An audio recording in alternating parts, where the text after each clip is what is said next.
This nigga with OTR views, man. We got Devyn Kelly in the building. What's up? What's up? How you doing? How are you guys? Doing pretty good, man. Tell us a little bit about you. Tell us a little about where you're from.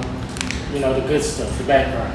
Well, my name is Devyn Kelly Marie Bryant. Bryant is my last name.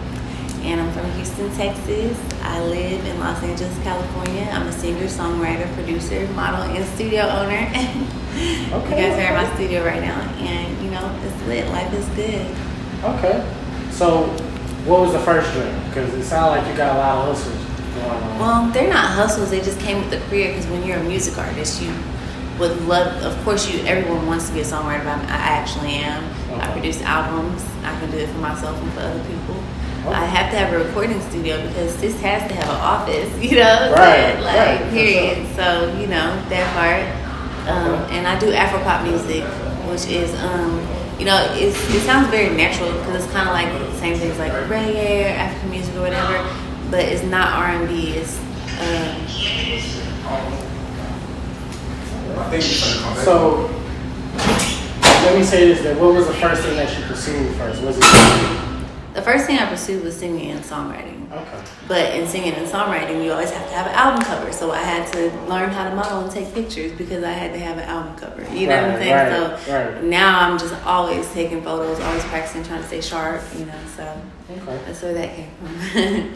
Okay. So you were born in Houston, but you were raised in Los Angeles, or was you raised here too? No, I was born and raised in Houston, Texas, Third Ward, baby. Like, family is still here. I still, you know, I plant my seeds here. This is my studio, so you know, I didn't open a studio first in LA, which a lot of my friends are opening studios in LA and they're establishing themselves there. But I was told that you're supposed to plant your seeds where you want them to grow. Right. So that's what I did.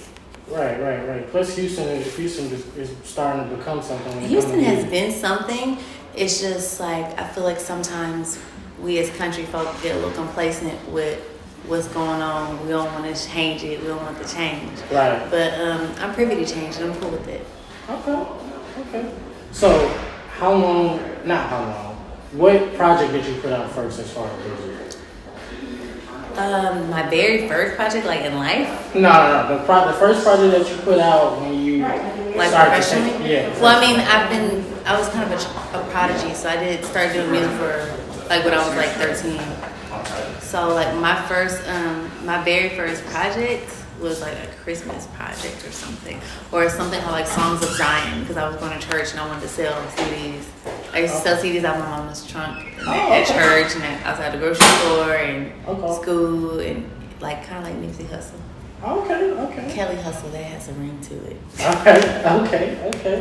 So was that kind of like something that was that kind of tough for you to do that? Or were you just open to it from the beginning? I was cool with it. Like, I wanted to get the money. I wanted people to hear my music. I was selling my CDs to celebrities, so I was crossing my fingers like, this is my big break. Like, you know, so it was fun. It was a good stepping stone. And it was great for me to go to other cities and see other people doing that, so I didn't feel so alone. I didn't feel so crazy, you know? Okay. Yeah. So how many CDs would you say like that you sold while you were trying to sell them out? I did not even keep track. I was just doing my thing. Because you know, sometimes when you're a real artist, you don't really think about the results. You just think about, this is what I'm doing. Like, I was just so in the moment, but I sold a lot. I made some money. Okay.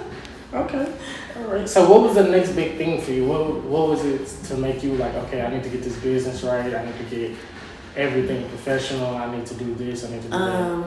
Well, it's kind of always been that way, because when you go to LA, you see 16-year-old millionaires. You know, you see like, you know, my whole time there, I watched the whole Kylie Jenner come up, you know, and they work. Them girls work, you know what I'm saying? Right. So I was like, okay, I didn't come from like that type of family that's already like big in media and stuff like that, and super wealthy. So I was like, if they're working that hard and they already got it, that means I need to be doing something, you know? Right. So I kind of just caught on and just went with the flow. Like, I see, you know what I'm saying? I see girls that get up super early on it, and I want to be one of those. I want them to be like, yeah, she gets it, like, you know. Okay. All right. So what were some of your influences as far as music? Who would you say? Oh my God. I mean, of course, it's the Shaka Khans and the Aretha Franklins. I love Adele, Beyonce, Rihanna, but my top girl is Tiwa Savage. I love Tiwa Savage. She's an Afrobeat artist, and I mean, I've been on her heels for a long time. She's just so fire to me.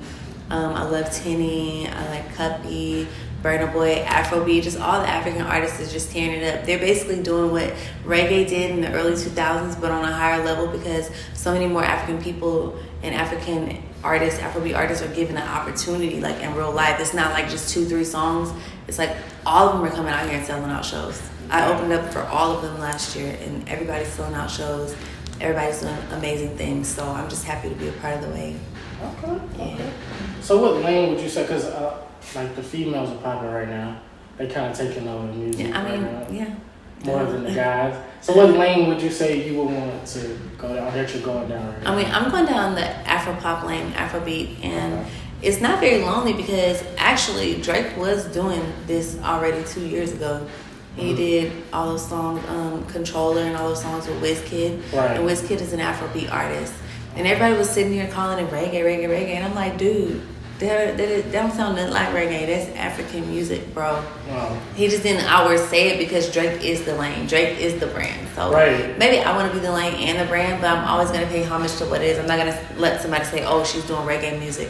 Like, no, it's Afrobeat. Okay. I'm certified, period. Okay. Went to Nigeria, got my African name. Okay. So for the viewers, like, what's the difference between reggae and Afrobeat? Reggae music is from Jamaica. Afrobeat is based in West Africa. There are South African artists and other African artists that do Afrobeat, but it's a derivative of West Africa. Fela Kuti is the founder. Fela Kuti is like the Bob Marley of Afrobeat music, so forth and so on. So do your research. Okay. So what kind of got you in that lane?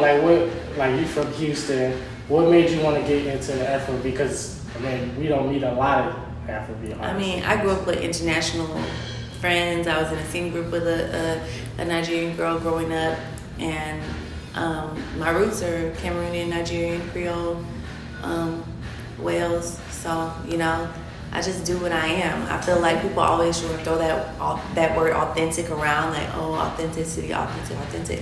Being authentic is being yourself, and so you got to go to the roots of yourself, your ancestors, where you really come from. So it was super easy for me, like, to just lock in because it's in me. You feel me? Right. Okay. Definitely understand that. So what's been like the hardest thing for you as far as pursuing your music career professionally?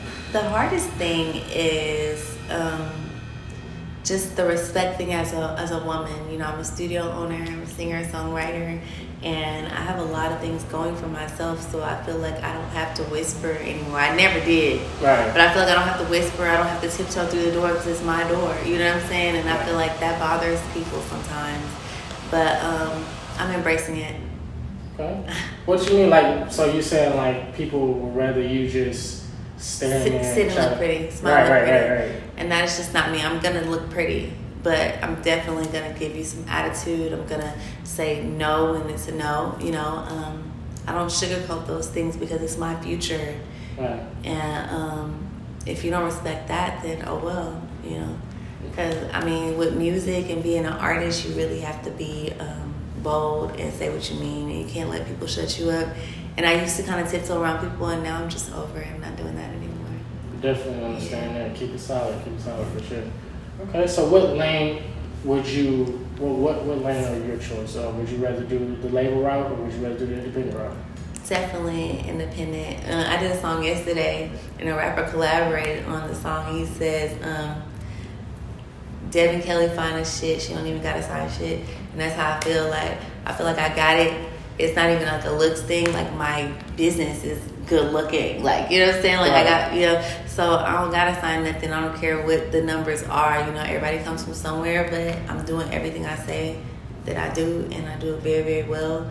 And so my time is about to be real big. Like, okay. I was nominated for an international award too. I forgot to tell y'all. Wow. Okay. Yeah, I was recently nominated for a 2020 Scream Award, and that's like the Kids' Choice Awards in Africa. Right. And so I was nominated out there, and so that's kind of cool. Wow. Yeah. Is it like a criteria for that, or is it?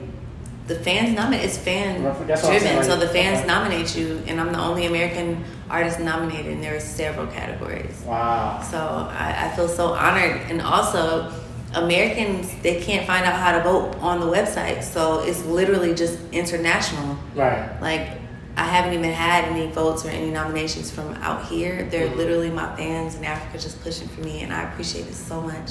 Okay. So, yeah, if win or lose, hey, I was nominated for Revelation of the Year, this Fresh Faces, so I feel like I already won. Like, right. That's pretty big for independent artists for sure. Yeah. Sure, a lot of people, independent artists don't know how to do that, how to balance that. I'm ready for my Grammy, man. Like, I'm just like one step closer. Well, yeah, I get to say it for sure. You definitely got it. So, as an independent artist, like, what are some of your plans as far as moving 100% in that way? Because, you know, when you move as an independent artist, you have to work kind of like how labels does. It's just without them taking the money.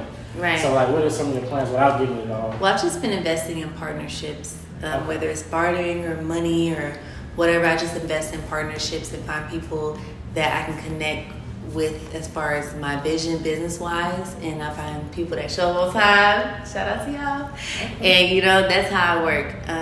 Partnerships are so important, and it's not about friends. I feel like when you're younger, it's all like friend. That was high school.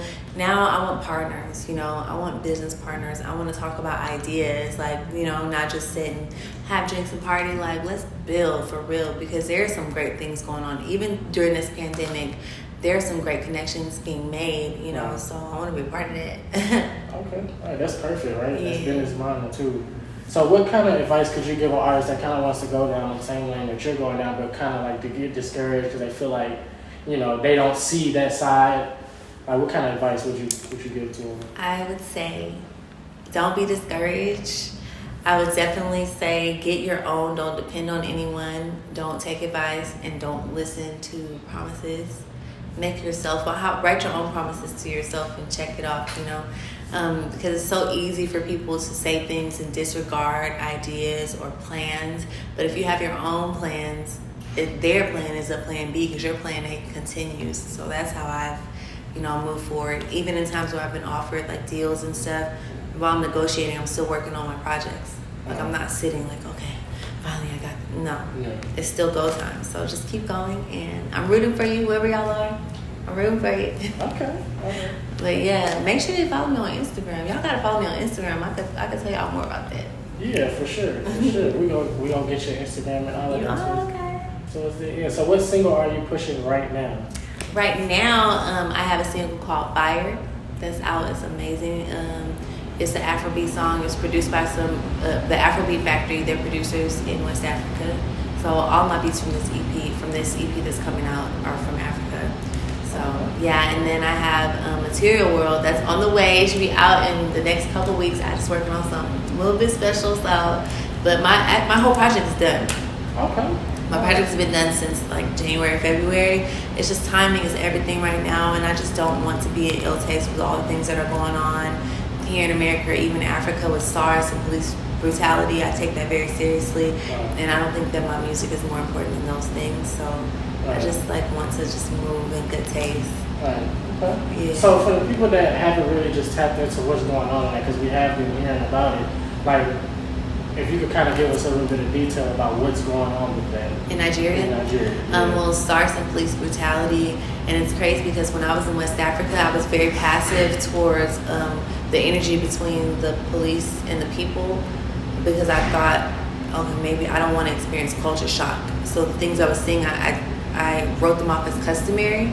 But in actuality, there was a lot of aggression between the police and the citizens. And the citizens are not unruly, like the type of stuff we see out here in America. You really won't see that in Africa. So I really feel like it was a lot. And I stand with my people in West Africa, and we got to end SARS and police brutality.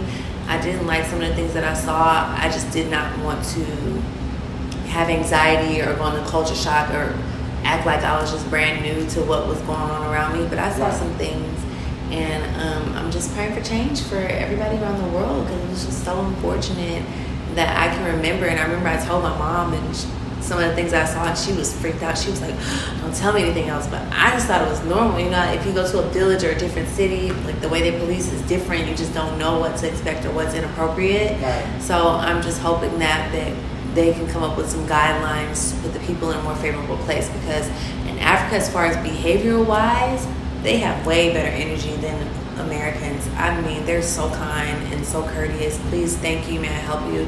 So the fact that they're dealing with things like that is just like, you know, the fact that excuse me, the fact that they're dealing with things like that is just like, I just hope that it ends soon. So you guys make sure that you like send your support to your African brothers and sisters, because you know we're going through things out here and they're, you know, going through things out there. So. Right. Okay. Appreciate that. Now, where can we find you on social media? Oh my gosh. Okay. So you can find me at DevynKellyOfficial.com. That's my website. That's DevyNKelly official.com. And the same on Instagram at Devyn Kelly Official. You can find me Devyn Kelly Official on Facebook, and you can find me on Loom. That's actually a new app for independent artists. So yeah, I'm everywhere. Look me up, follow me. If you got some questions, DM me. I might catch it.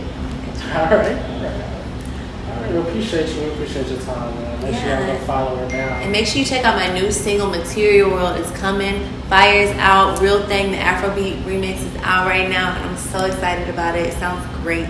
Just listen to it and vibe and get your woosah on. Sure, vibe out with it. Yeah. You shout out OTR one time? Huh? You shout out OTR views one time? I would like to shout out OTR Views. It's your girl Devyn Kelly, and I am OTR Views certified on period. We family now. Y'all stuck with me every time I got something coming out. Y'all gonna get the exclusive. Y'all coming straight to the studio. I ain't calling nobody else. I'm calling y'all first. Yes.